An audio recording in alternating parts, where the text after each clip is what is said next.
बात है कि हस्ती मिटती नहीं हमारी, सदियों रहा है दुश्मन दौरे जमा हमारा। यूनान मिस्र रूमा सब मिट गए जहां से, बाकी मगर है लेकिन नामो निशा हमारा। तो ये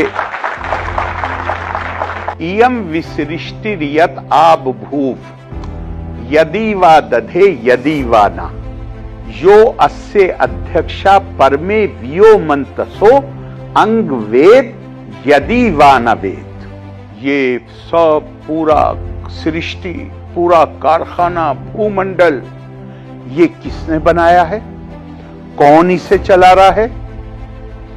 क्या जो ऊपर बैठा हुआ है, क्या वो इसका संचालन कर रहा है, या वो भी नहीं जानता कि इसको किसने बनाया है और कौन संचालन कर रहा है? अब मैं ये नहीं मानता हूं कि ये किसी चीज को डिनाई करने की कोशिश हो रही है। ये प्रयास हो रहा है आपके ऊपर कि आप अपनी बुद्धि का प्रयोग कीजिए और ये जो पहेली है, इस पहेली को खोजने की कोशिश करिए।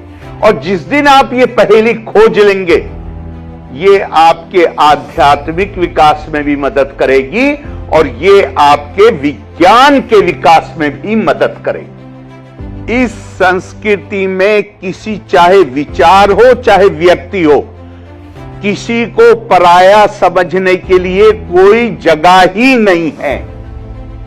अहम ब्रह्मास्मि तत्वमसि।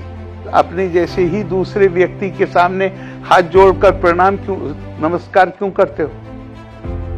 कहा कि मैं व्यक्ति को नमस्कार नहीं कर, उसके सामने नहीं झुकता हूं।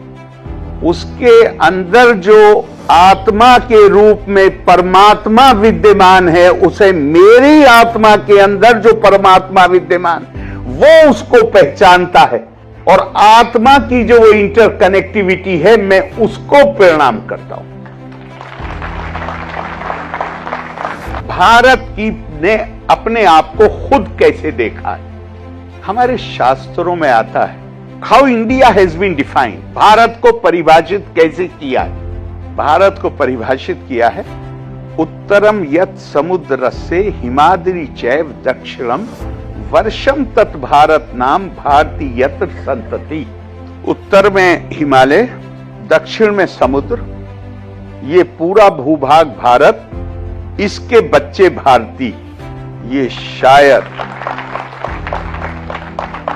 ये जब ये हमारे ऋषियों ने, ध्यान रखिएगा हमेशा, भारत के इतिहास में ना तो कोई बादशाह, राजा, ना कोई सेनापति समाज का आदर्श नहीं रहा है। समाज के आदर्श ऋषि रहे हैं। राजा को भी, जिसको हमने अवतार का दर्जा दिया है, इसलिए नहीं दिया कि वो राजा थे। राजा के नाते तो हमेशा 3 मामलों को लेकर उनकी आलोचना की गई। अगर आदर्श राजा को हमें राम अवतार मानना होता, आदर्श राजा तो विक्रमादित्य थे, जिनके ऊपर कोई आलोचना कहीं से, उनके राज धर्म के निर्वाह में कोई आलोचना कभी की ही नहीं गई।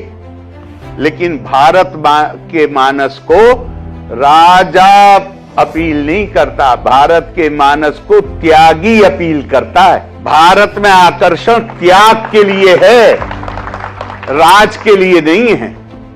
स्वामी विवेकानंद ने यही बात कही है। कहा, India has only 2 national ideals, renunciation and service. Intensify her in these 2 channels, the rest will take care of itself. ये भारत का जीनियस है। भारत में कोई सेनापति हीरो नहीं है, राजा हीरो नहीं, आदर्श नहीं है। हमारे आदर्श कौन है? हमारे आदर्श वो हैं जो सब कुछ छोड़ के तपा स्वाध्याय निरतम, जिन्होंने अपने जीवन लगा दिए ज्ञान की साधना में, अध्यात्म की साधना में, to understand and study the self. वो उन्होंने हमेशा इस समाज को प्रेरित किया है। भारत को कैसे परिभाषित किया गया? भारत को परिभाषित किया गया कि उत्तर में हिमालय और दक्षिण में समुद्र, इसके बीच में जो भूभाग है, ये भारत है।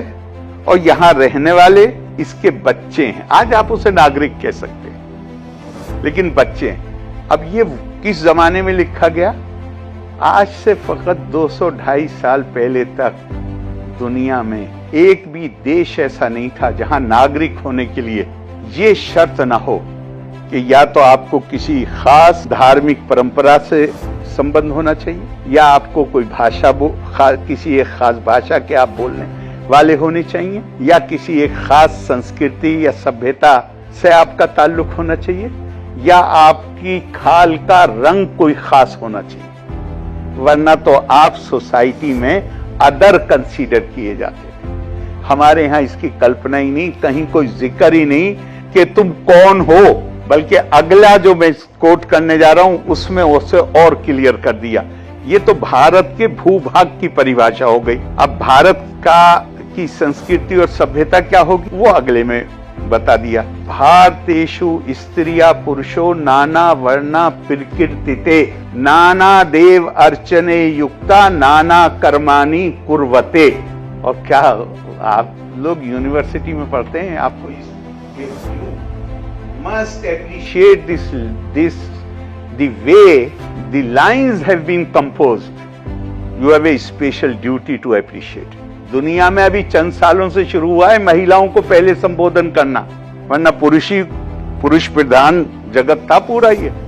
लेकिन अब हम कहते हैं देवियों, सज्जनों, लेडीज, जेंटलमैन। हमारे ऋषि आज से हजारों साल पहले कह रहे हैं भारतेषु स्त्रिया पुरुषो, पहले स्त्रियां बाद को पुरुष।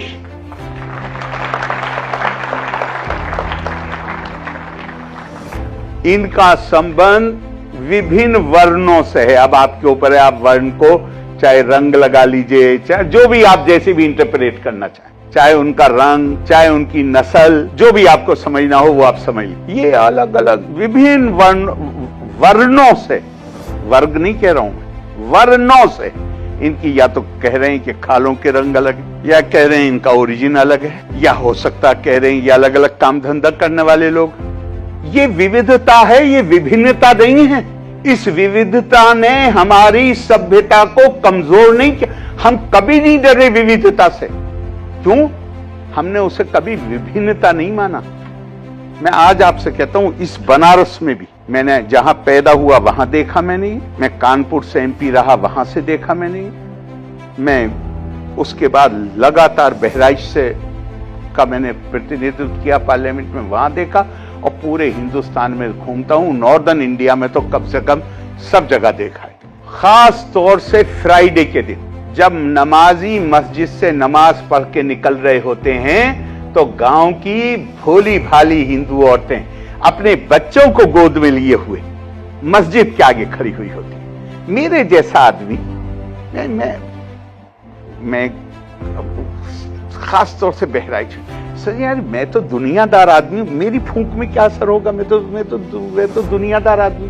मैं रास्ता काट के निकलता था कि मुझे इनके बीच से ना गुजरना पड़े, इस पर फू फू फू फू करते हुए नहीं निकलना। इसलिए नहीं कि मुझे फू फू करना बुरा लग रहा है, नहीं, मैं सोचता था यार मैं दुनियादार आदमी हूं, मैं कहां इस लायक हूं कि मैं किसी के बीमार बच्चे पे फूंक मारूं। मेरी फूंक से क्या वो ठीक हो जाएगा? मुझे अपने बारे में यह है कि वो मेरी फूंक से ठीक नहीं होगा, लेकिन उसे तो सिर्फ इतना काफी है कि ये नमाज पढ़ के निकल रहा है मस्जिद से, पीछे दौड़ लगाती है और कहती भैया एक फूंक मार। ये गजब का मुल्क है। मैं आपसे कहता हूं ये आपको कहीं दुनिया में ये चीज नजर नहीं आ सकती कहीं।